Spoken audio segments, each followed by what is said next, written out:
into the pesky pole. And that's going to get down the line. That one looks like it'll stay fair. And goodbye, home run. The pesky pole. The 2-2. Swinging a fly ball deep down the right field line, slicing by the pesky pole. And that ball hits the pesky pole, which means it's gone, a home run. 3-2 high fly down the right field line, slicing toward the pesky pole into the corner, and that ball is gone. A green can. That one a high fly down the right field line, headed toward the pesky pole. Is he going to tuck it inside? Indeed he does. That is gone.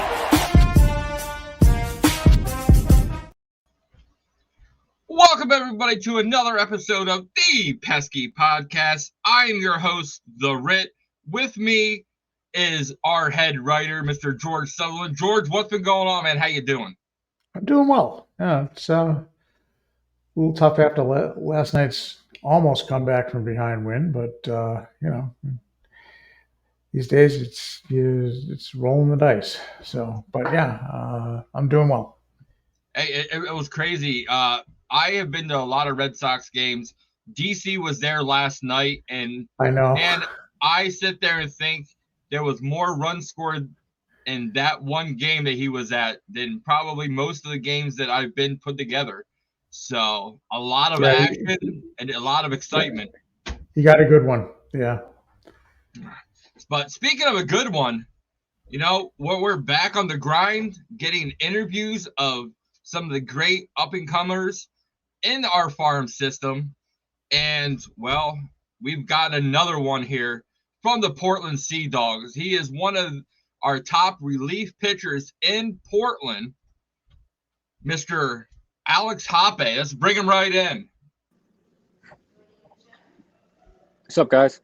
Hey, what's going on, Alex? How you doing? Doing great. How about yourselves? Good. Not bad.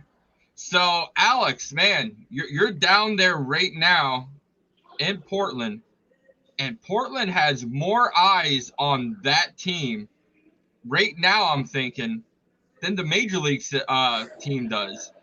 With the amount of talent that you guys have down there, from top to bottom, pitching, middle relief, the hitters are just phenomenal. What's it like, being on the team right now with all of the eyes on you guys when you guys are going after the championship? I mean, it's awesome. I mean, I've never been a part of a more talented team in my entire baseball career than what I am right now. It's also awesome to see everybody working to get better too. It's not like we're finished products either. So we're all together working towards the same goal of eventually reaching Boston as well as winning here in Portland. Yeah. I've got to touch base because George and I talked about him last episode. Kyle Teal. Have you got a chance to throw to him in a game yet? Because this kid, when we're watching him, on fire with the bat, he's got an amazing cannon behind the plate. Is this kid the truth? Are we sitting there seeing, possibly the best catcher in the minor league system put together? I mean, I haven't got to throw to him personally yet, but I've watched him catch bullpens, and I've obviously watched him in the games, and I've also watched him hit. And I'll tell you right now, he's a phenomenal player and a phenomenal person in terms of work ethic in the weight room and on the field and drills and everything. So Boston got a really special person when they took Kyle Teal, and I am very lucky to have him with us here in Portland. So, let's go back, being drafted by Boston a little bit. What was it like, getting that phone call? Who was around, and who was the first people that you contacted? So, I kept a really small circle, and I just did it with my two parents and my sister. So we did it at a dining room table. We were following the draft ticker and watching the TV, and it was just us four together. It was an amazing feeling, a lot of nerves, a lot of stress, because you obviously don't know what's going to happen. But hearing that phone call from the Red Sox was very comforting, and then actually seeing my name go across the ticker, knowing I would be a Boston Red Sox, was an even better feeling itself. Kind of curious, growing up, who are you a huge fan of? Watching baseball on TV. I am a diehard Cardinals fan. I was going to Oh, ask that. okay.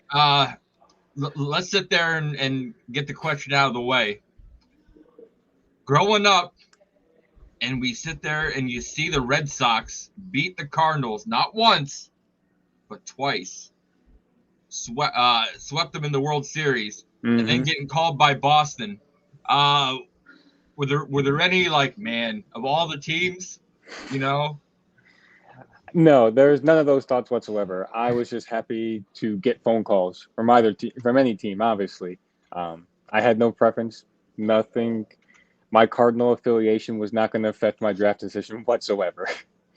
So I was very happy that even though the Red Sox kicked the Cardinals in the World Series, I was very happy to receive phone calls and be drafted by them. So overall, who got you into baseball? What positions did you play, or did you want to play when you first started out, in Little League and stuff like that? Because I know when my son played, he wanted to play one position, but they're like, we're going to throw you somewhere else. And when did you begin to start pitching? So I also, along with pitching, I played shortstop and center field. My dad kind of got me into pitching or into baseball from the very young age of probably like 5. And it wasn't just so much baseball. It's just, I liked throwing. It could have been a baseball, a football, tennis ball, a Frisbee. I like throwing things. So he kind of got me into it at a young age, went through T-ball, City League, and all sorts of travel teams and stuff like that. But pitching was always my favorite thing to do on the ball field. I liked being out there and stuff like that. And I didn't like hitting. So pitching actually helped me out in that aspect. But I think it's important also to realize that you have to be an athlete on the mound too. So when you do play other positions, it makes the one position you want to be good at. For me, it was pitching. For other kids, it may be first base or shortstop or center field or catcher. It will also make them a better player overall and a better athlete. Yeah, they always say that shortstop is probably the most athletic position. Talking to Fitzy up in AAA, he plays a lot, but he said shortstop, makes you better to play other positions, and then being able to play center field with that cannon. Pitching's probably, a combination of both, wouldn't you sit there and say? Oh, I agree. I mean, growing up, before like long toss was really a set in stone thing, I was already doing that with my dad. He would stand at home plate, hit me fly balls, and I would catch them, shag and pop flies, and then I'd pretend I was throwing guys out at home and fire it right back to him. So that was a form of long toss that helped me strengthen my arm, and I just thought I was messing around at the ball field as a young kid, but it actually helped me out and with arm strength and such. George? Sure. In college, you were a reliever primarily, and a lot of long stuff from what I read. How did that come about? Was that just you got to college and they said no, you're not a starter, or we're going to have you come in and out of the pen and that, or was that something you kind of just desired to do? So early on in my college career, I was a reliever, but then once I got more accustomed to college and more experience under my belt, we did try starting. But in college, I was a 2-pitch pitcher, pretty much. I mean, I threw a few changeups as a third pitch, but I was primarily a 2-pitch pitcher. So the one year I was a starter, I'd get to the 5th inning, I'd get through 4, squeaky clean. Get to the 5th, get that third time through the lineup, and I'd struggle to get to the 5th. Mm-hmm. So, especially with just 2 pitches. So my last year in college, my coach and I sat down and we said, I think you're best to be out of the bullpen for this team. And I told him I agree. I prefer being a reliever as a starter. I like it better. And he said, now that doesn't mean I'm going to keep you as a traditional closer or middling relief. I'm going to bring you in whenever I feel like I need to bring you in, whether that's the 2nd, whether that's the 9th, whether that's something in between, whether you need to be out there for 3-4 innings at a time. And I said, yes, sir, I'm all on board for that. Whatever you need, I'll do. So I was just always more effective coming out of the bullpen. I don't know if that's just, I had a better mindset, but my Especially being a harder throwing guy with only 2 pitches, it kind of played to my strengths even more. Good. How has the adjustment been from going from the college ball to the minor leagues? It's been In good. terms of preparation and stuff. Preparation wise, I really don't do anything different. I wanted to keep my routines the same, while also integrating some of the Red Sox advice and tactics that they wanted me to try out. We've made a few adjustments since entering pro ball, but the mindset for me is still the same, is to go out there and attack hitters and get outs, no matter what inning I'm in the game. So in that aspect, to me, it's the same. Now, the hitters are better, obviously, but I also have better fielders behind me and better players on my side as well, which also helps a lot. But at the end of the day, for me, I still tell myself it's still just the game of baseball that I've been playing for my entire life. Don't try and overcomplicate it. First time going to spring training, after being drafted, what was that like for you? Did you kind of like sit back and enjoy it and just take everything in? Did you get any advice from anybody during your first spring training? Yeah, it was an amazing experience. Just because I went there. I even went down there early just to try and meet everybody, meet the training staff, meeting all the players within the organization. Because when we were drafted, I didn't get sent to Salem or anything. I was still in the complex, so I really didn't get to meet that many people and other players. So experiencing that was pretty cool for me, because now, after meeting those players in spring training, I'm playing on the same team with them, whether it was in Greenville or Portland. A couple of people that I met that really, really helped me was like Chris Troy, CT. He was very, very influential in how I looked at pro ball compared to college ball, and he helped me with like, okay, this is major league stuff or pro level stuff. We're at spring training, but stay true to what got you here. Don't feel like you need to go out and change a bunch of stuff or do something different, because what got you here is the reason why they drafted you. Yeah, CT, we're going to be interviewing him October 1st, but, he is one of the, I don't want to put everybody else out there, but he's one of the 4 people that I consider future of Boston in middle relief. I have you, I have Luis Guerrero, Ryan Fernandez, and CT. Mm-hmm. So, you guys all, in my opinion, are great middle relievers. I expect to see you guys all in some point up in Fenway, up in Boston, because you guys all put in the work. You guys all have a great mindset, and that's what you need, especially going into Boston, because sometimes it's not for like a big market's not for everybody. So mm-hmm. how do you prepare, to make your debut at one point up in Boston? I mean, I think it goes back to talking about the transition from college to pro ball. Obviously, there are going to be a lot of nerves when I make it to Boston and such. But going back to the roots of, this is still just the game of baseball. There's no need to worry about the other stuff that you can't control. My college coach liked to say, control your controllables. So once I'm up there, it is still my job to go out there and get guys out. So my mentality will be, nothing else matters. Go out there and get guys out. The big market has nothing to do with me getting the leadoff guy out or throwing strike one. Okay, big question. What is your walkout song now, and what would it be in your debut?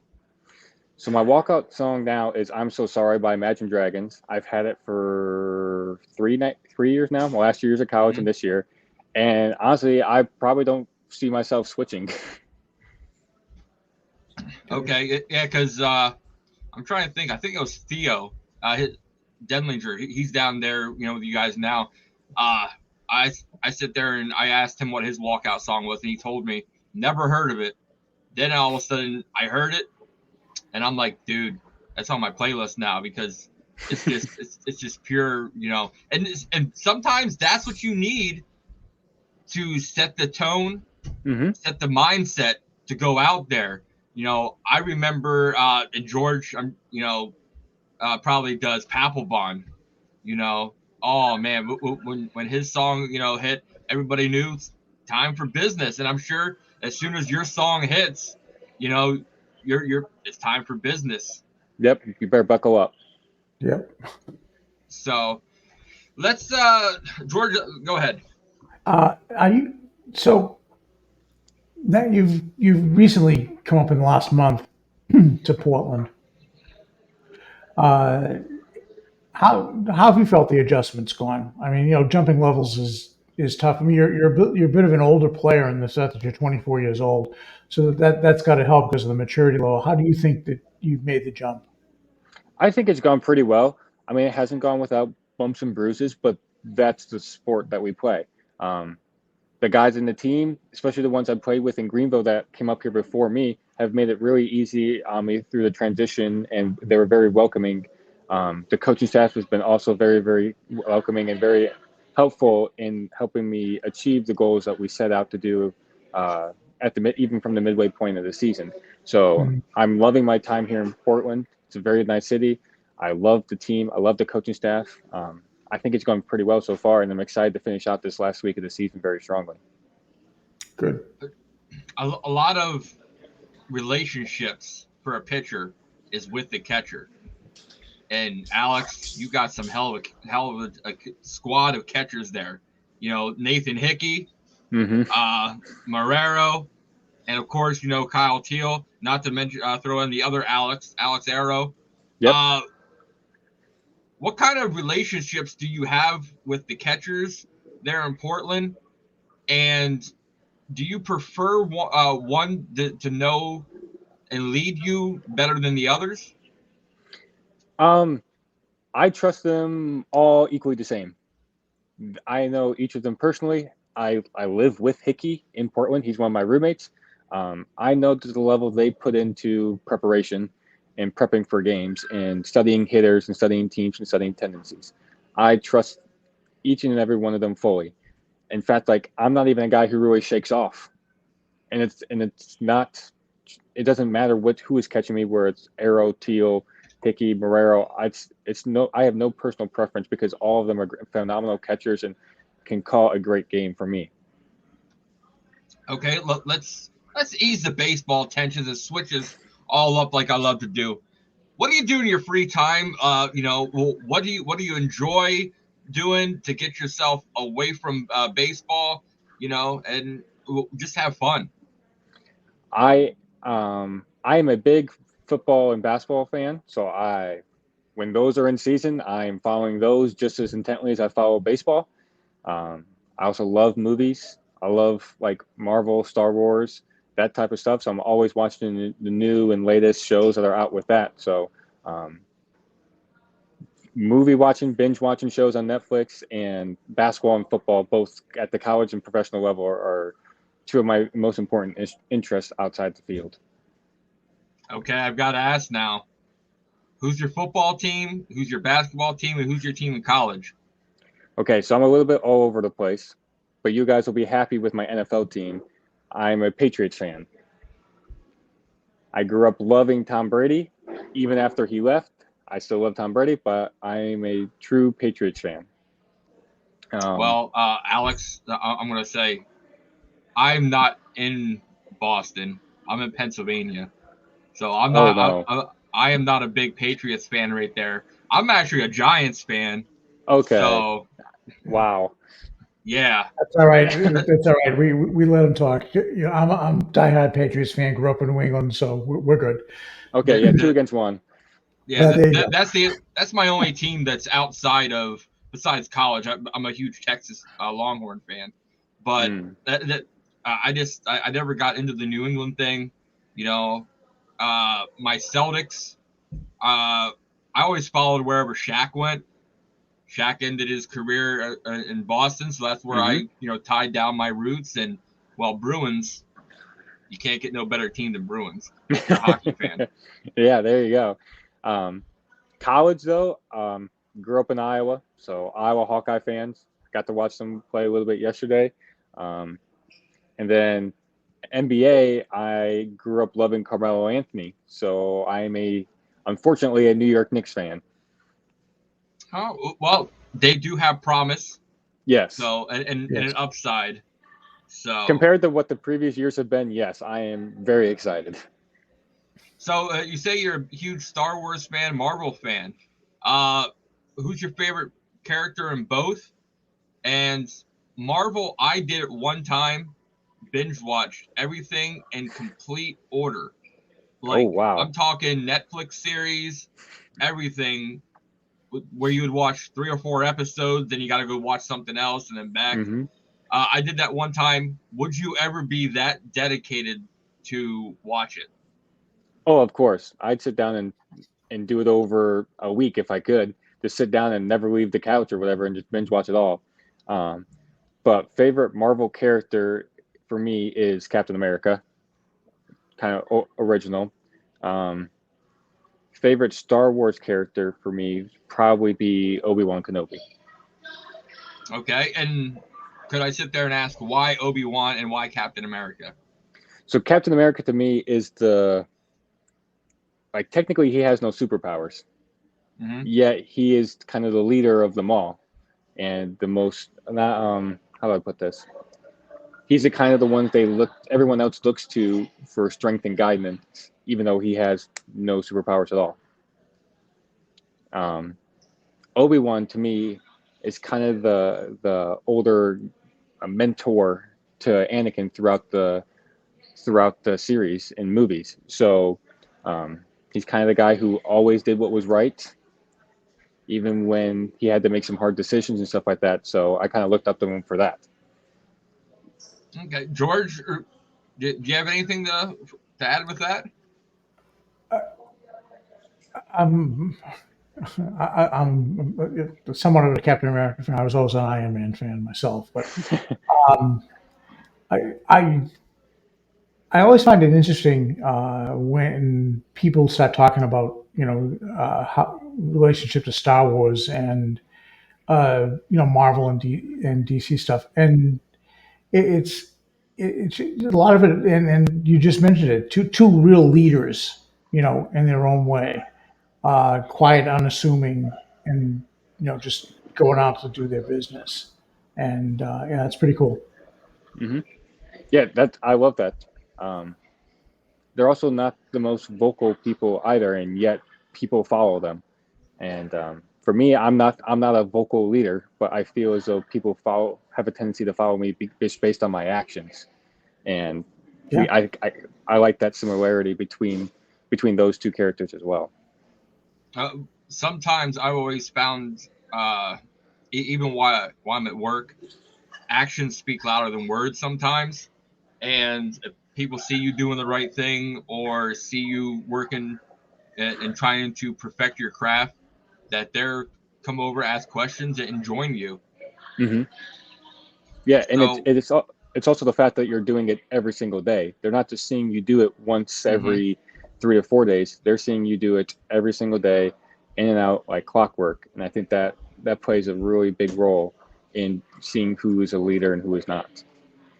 Where did you get your work ethic from? I got it from both my parents. You might want to call it a Midwestern work ethic, but both my parents worked full-time jobs, raising 3 kids, and yet they still took us to all of our games, all of our sporting events, and were there to support us through all of them, both me and my 2 siblings. So they made sure that time management is a big thing, and once you commit to something, you better see it through because you committed to that, and you better give your full intent when doing so. I always told my son the same thing.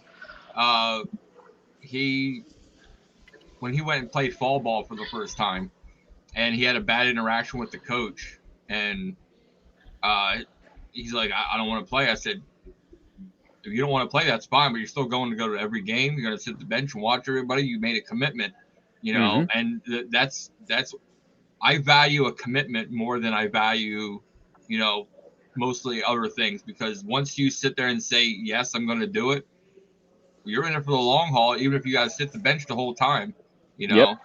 So and I think that's something that kids nowadays aren't installed in them as much. You know, they think, oh, I tried it, I played 2 games, and I don't like it, I'm done. You know, well, Mm-hmm. now you left the whole team down. You know. Yeah, I agree completely. Even things that I didn't want to try growing up, my parents would have me try them out, commit to them for however long it lasted, and then sometimes at the end of it, I didn't like it. I was right, but then more likely than not, at the end of the commitment, I ended up liking it, or I grew in other ways through friendships or learning, and both in the actual aspect or even off of through other people.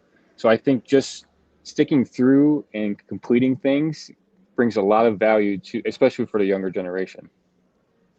Okay, let's go back to the bullpen. I am a big fan of when I'm at games to be sitting somewhere around the bullpen, because sometimes there's more action in the bullpen than there is in that, watching up close in the game. What are some of your favorite bullpen games to play? And who are some of the, the characters that you enjoy the conversation with out there in the bullpen?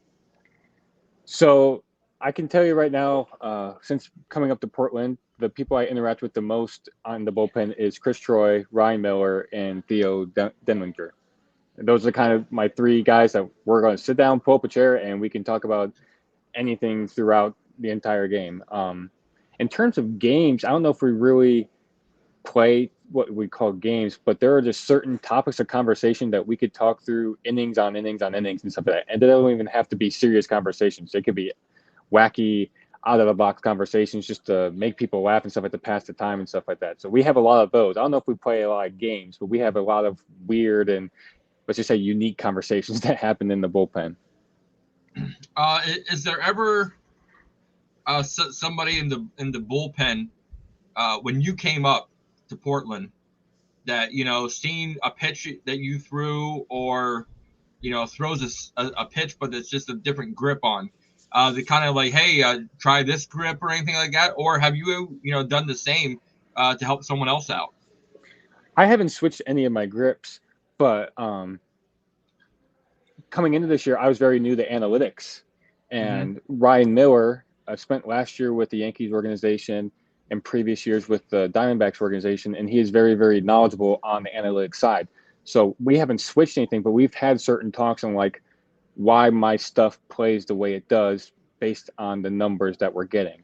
So I haven't changed anything, but like on my numbers for vertical and horizontal movement, they say this, and then Ryan Miller will say, well, that's why you see swings like this on your fastball, because these numbers show that, or on your slider, or on my developing changeup and stuff like that. But I haven't made any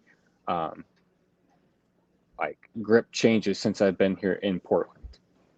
Are you a big fan of analytics, coming into it? So I am a fan of analytics just based on the fact because I didn't know much about it. But I think it's important to train with it, but don't overuse it. Because at the end of the day, you can't use analytics when you're out there throwing pitches. When you're out there, you have to go back to the so-and-so old school ways of pitching. Getting guys out, throwing strike one, executing pitches at certain locations and certain counts. You can't be worried about, oh, my fastball had 2 less inches of vertical break when you're out there on the mound.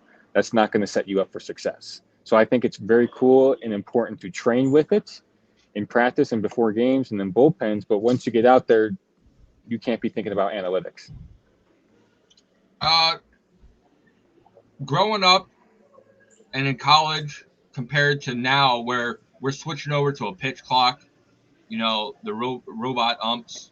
What are your thoughts on that? Are they? Do you think that they're helping the game? Do you think that they are, pushing us in the right direction? That we need to bring a lot more fans back to baseball.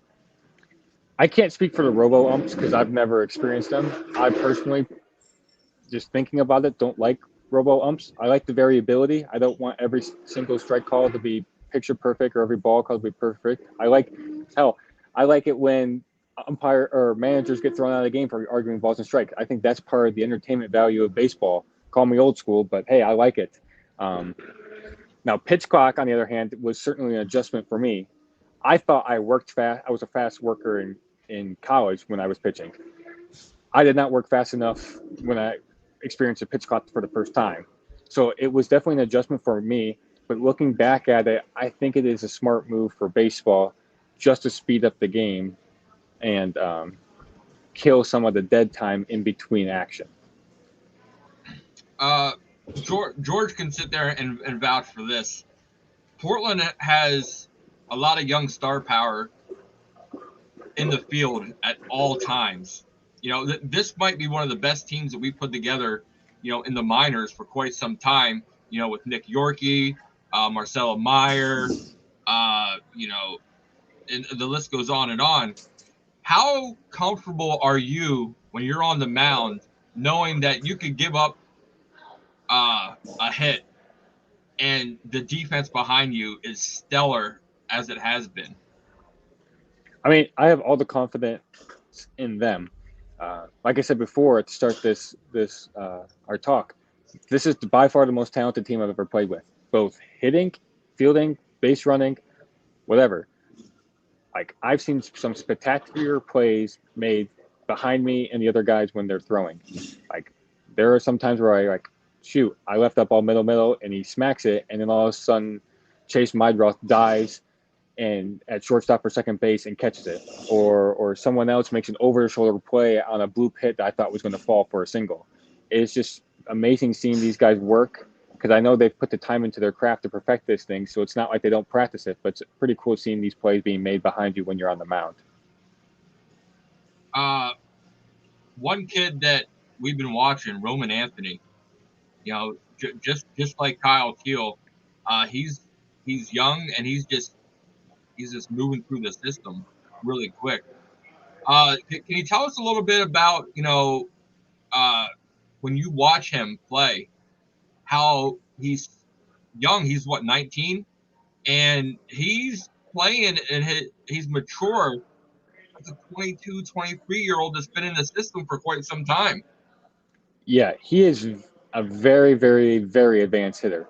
Even in spring training, I faced him in spring training. Very, very advanced hit tool.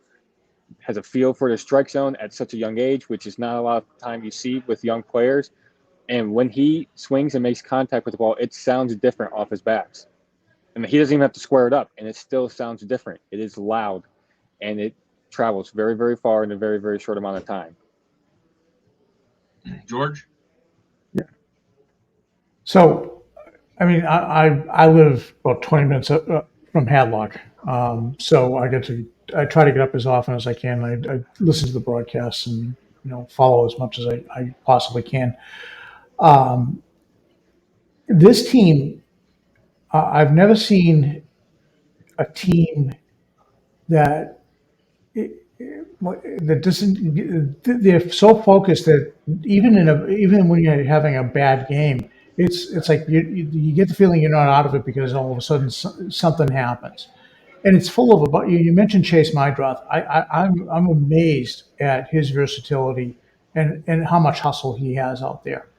You know, I've seen him make some plays, and you know he moves all over wherever they want him. I mean, you know. Mm-hmm.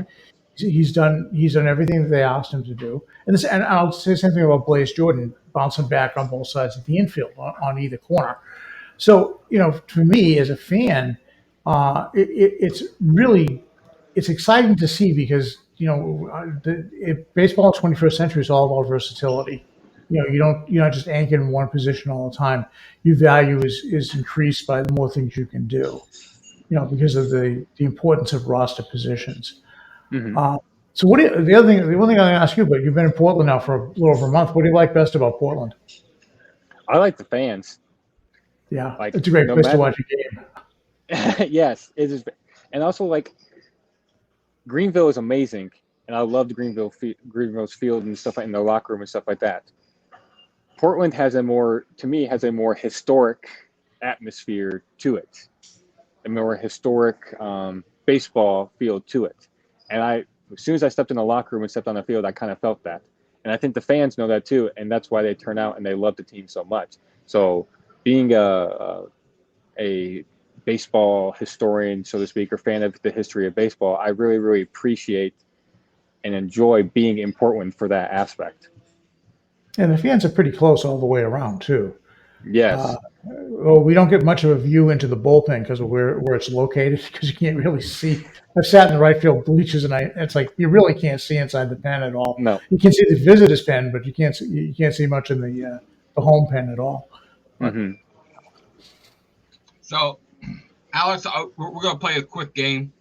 I'm going to say a player, a teammate of yours, and you just say the first thing that comes to mind. Okay. Sounds good. We're going to sit there and start off Theo Denlinger. Blacksmith. Okay. Let's go CT. Friend. Nathan Hickey. A clown. Blaze Jordan. The professional. Matthew Lugo. He honestly looks like a bodybuilder. Tyler Dearden. Oh, Dearden. Laughter.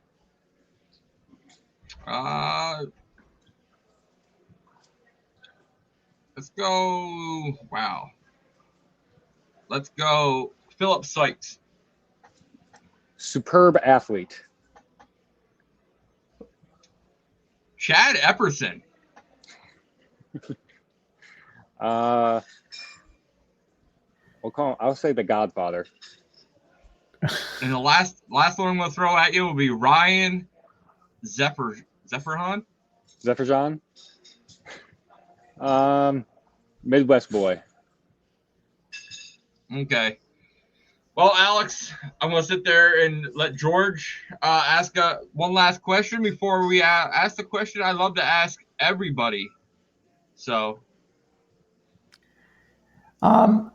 if you weren't playing baseball, what would you be doing?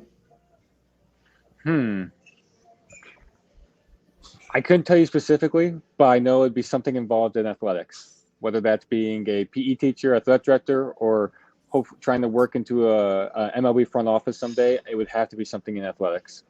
Great. Cool. Okay. Alex, here we go. It's going to be the question of all questions. Hot tub time machine. You can go and face any batter you want in MLB history.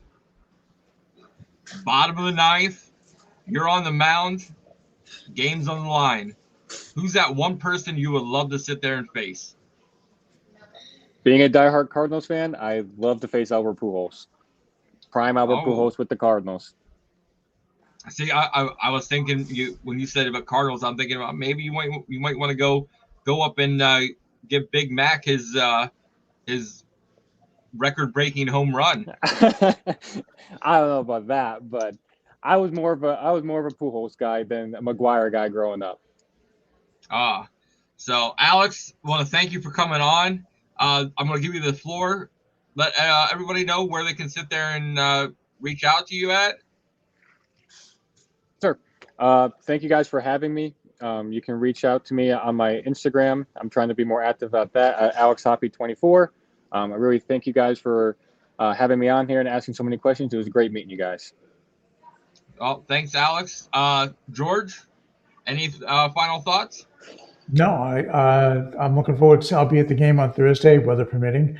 So looking forward to see if Chad sends you out there, and we'll see what happens. So, guys, this is the Pesky Podcast. He is George. Our new good friend Alex is here, and I am the Ritt. Check us out next time on the Pesky Podcast.